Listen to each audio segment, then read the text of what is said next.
Ça vous arrive d'être pris d'émotions qui vous prennent par les tripes et qui vous empêchent de reprendre le contrôle de la situation?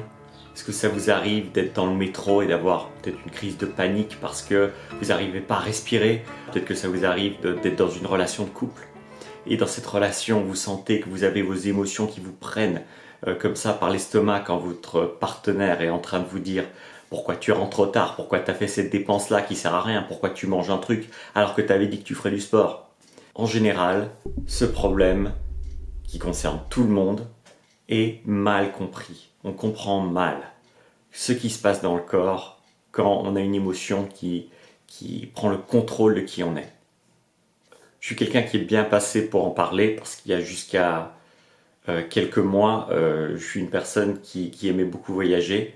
Puis il est passé ce qui s'est passé, j'ai commencé à avoir des crises de panique, des crises de plein de choses, quoi. J'ai eu peur de sortir de chez moi, j'ai eu peur de voyager, j'ai eu peur de prendre l'avion, j'ai eu peur de pas digérer du gluten, j'ai eu peur de plein de trucs. Des peurs très répandues, hein. Enfin, connaissez sûrement quelqu'un qui ressent ces peurs, peut-être que même vous ressentez ces peurs de temps en temps. Peur que votre partenaire s'en aille, peur de ne pas être à la hauteur à un entretien d'embauche.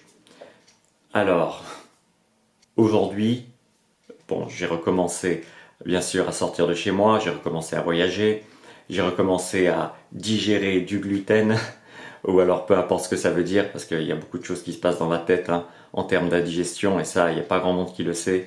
En tout cas, je trouve qu'il n'y a pas encore assez de monde qui le sait. Alors la question c'est, qu'est-ce que j'ai fait? Qu'est-ce que j'ai fait pour un petit peu reprendre confiance en ma capacité à contrôler mes émotions? Qu'est-ce qui s'est passé? Quelles sont les techniques que j'ai mises en place? C'est ce qu'on va voir dans cette vidéo. Ça va être une très courte vidéo. C'est la première vidéo de la chaîne, hein, donc on ne va pas la faire longue. C'est surtout une rencontre entre vous et moi. Et ce problème, comment gérer des émotions qui nous rendent fous quand elles commencent à prendre possession de notre corps. D'abord, qu'est-ce qui se passe dans notre corps quand on a cette émotion qui nous prend aux tripes, hein, quand on est dans un avion et qu'on commence à stresser parce qu'on se dit qu'est-ce qui se passe si je ne peux pas en aller, ou quand on a notre copine ou notre copain qui commence à nous faire monter la moutarde au nez avec ses réflexions qui nous agacent. Qu'est-ce qui se passe dans le corps? Alors, à ce moment-là, dans le corps, il y a une déconnexion qui est en train de se faire entre le corps et l'esprit. Il y a la partie du cerveau qu'on appelle la partie dit amygdala en anglais. Je vais aller voir la traduction en français, j'apprends malheureusement pour cette vidéo, j'apprends beaucoup en anglais, donc j'ai pas la traduction ici. Donc, pour faire clair, le corps a deux niveaux nerveux différents. Il y a le niveau sympathique et le niveau parasympathique, d'accord? C'est important de savoir ça parce que vous allez pouvoir comprendre pourquoi vous perdez le contrôle de votre corps quand il y a une émotion difficile. Une fois que vous comprenez la différence, le niveau cerveau, le système nerveux sympathique et parasympathique. Le système nerveux sympathique, c'est le système nerveux qui est responsable de nos coups de colère, de nos coups de flip. C'est le système nerveux qui, si on voit un lion en plein milieu de la savane, va nous faire déguerpir, prendre nos jambes à notre cou et nous en aller pour une très bonne raison, c'est parce que le lion, c'est une menace réelle qui va poser problème si évidemment on ne prend pas action. Alors on a aussi un autre système nerveux, c'est le système nerveux parasympathique. Le système nerveux parasympathique, c'est le système nerveux qui prend le contrôle de notre corps pour nous faire relaxer, pour nous faire digérer la nourriture qu'on mange, pour nous faire prendre de la distance par rapport aux choses, et pour faire améliorer la connexion qu'il y a entre le corps et l'esprit. C'est important. Comment est-ce qu'on veut avoir un corps équilibré s'il y a une déconnexion entre le corps et l'esprit? C'est pas possible. Mais je vous conseille de lire ce livre qui apparaît à l'écran, The Body Keeps the Score, simplement parce que c'est un livre exceptionnel qui explique concrètement ce qui se passe dans le corps quand on perd le contrôle de nos émotions, hein, en particulier dans le cas du syndrome post-traumatique ici. Mais ce n'est pas une vidéo sur ce livre, donc on continue. Alors maintenant que vous savez la différence qu'il y a entre le système sympathique, système qui nous fait flipper et courir, et le système parasympathique, le système qui nous fait nous relaxer, digérer et prendre de la distance par rapport aux choses. Et bien maintenant que vous savez ça, je peux vous exposer le truc qui va faire que vous pouvez reprendre contrôle sur vos émotions quand vous avez une situation stressante qui se présente. Mettons que vous soyez à un entretien d'embauche et ça va être votre tour.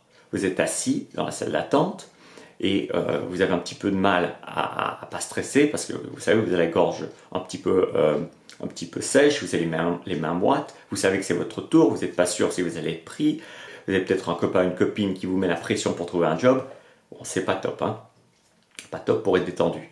Alors ce qui se passe dans votre corps, c'est que vous activez sans le savoir votre système sympathique. Le système sympathique, il n'est pas sympa, il est tellement pas sympa qu'il vous fout dans la merde parce qu'il vous stresse là où vous devriez être détendu. Alors comment est-ce que vous allez faire pour reprendre le contrôle? Vous allez utiliser une technique de respiration qui va activer, elle, le système parasympathique du corps. Ça va vous permettre de prendre de la distance par rapport à l'événement et de reconnecter votre cerveau avec le reste du corps. Cette technique de respiration est très simple.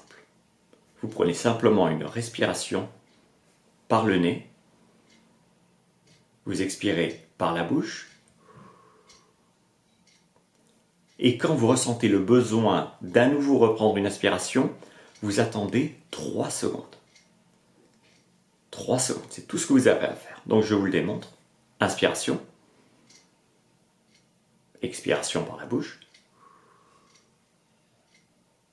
Je ressens le besoin d'inspirer, je n'inspire pas, j'attends 3 secondes.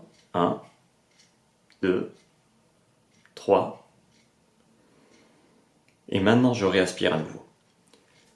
Si vous faites ça pendant plusieurs minutes, croyez-moi, il y a très peu de chances que vous continuiez à paniquer. Ce qui va se passer dans votre corps, c'est que cette technique de respiration permet au corps d'activer le système parasympathique. Et avec un système parasympathique qui est réactivé, on a le corps qui commence à se redétendre. On a les hormones du stress qui commencent à arrêter d'être produites dans le corps. Et vous avez une confiance en vous renouvelée en à peine seulement quelques minutes. Hein. Donc il n'y a même pas besoin de prendre des médicaments ou ce genre de trucs. Moi j'encourage vivement plutôt d'apprendre à gérer sa respiration plutôt que soit de continuer à stresser et puis de dire qu'on n'a aucun contrôle sur rien, ou même de prendre des médicaments genre Prozac, Valium, etc. Alors que parfois travailler sur sa respiration, ça suffit à activer le système parasympathique. Bon bah voilà. C'est une technique simple, moi que j'utilise au quotidien, que j'utilise encore régulièrement dès qu'il y a des choses qui me stressent. Hein. Dès que je dois faire par exemple des longs trajets en avion, ça peut être stressant, hein, évidemment, l'avion c'est pas top. Travailler sur sa respiration aide énormément. Et ce que vous reteniez de cette vidéo, c'est la différence qu'il y a entre le système sympathique et le système parasympathique, d'accord? Le système sympathique, il n'est pas sympa, c'est celui qui génère du stress dans votre corps, qui vous fait courir s'il y a un lion qui apparaît, mais en 2018 en France, il n'y a pas des masses de lions, en tout cas, moi j'en ai pas vu beaucoup.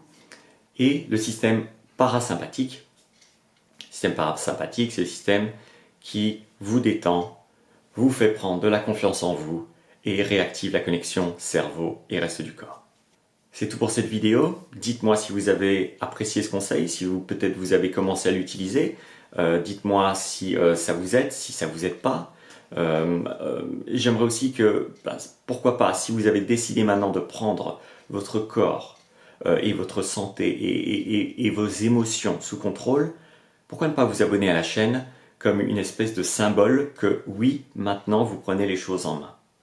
Il y a plein de vidéos de ce type qui sont mises à jour maintenant, enfin que je mets sur la chaîne tous les jours.